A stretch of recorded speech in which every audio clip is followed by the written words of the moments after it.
Hello, calculus fans. All right, let's estimate the value of the limit as x approaches 0 of 1 minus cosine x all over x. Same game we keep seeing. This thing's undefined when x is equal to 0. Don't let that bother us.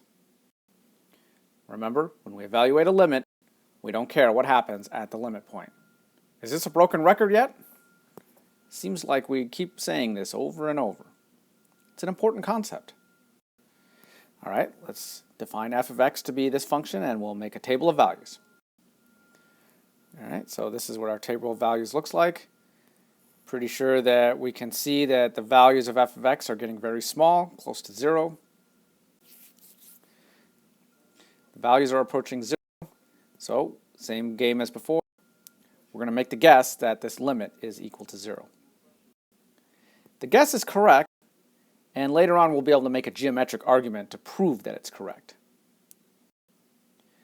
I want to make a note about angles and trigonometry. In calculus, we must always use radian measure for our angles. Now you should verify that your calculator is getting the same values that I got. If you didn't get the same values, most likely it's because your calculator is not set to radian mode. You should check. Pull out your calculator, make sure it's in radians mode. Just plug in sine of pi. You should get 0. If you don't get 0, you're probably in degree mode. Change your calculator to radian mode and never look back. We don't speak degrees in calculus. It will never, ever come up. There is no place anywhere in calculus where we're going to talk about degrees. So we're going to stick with radians. Later on, we'll discuss why we always want to use radians.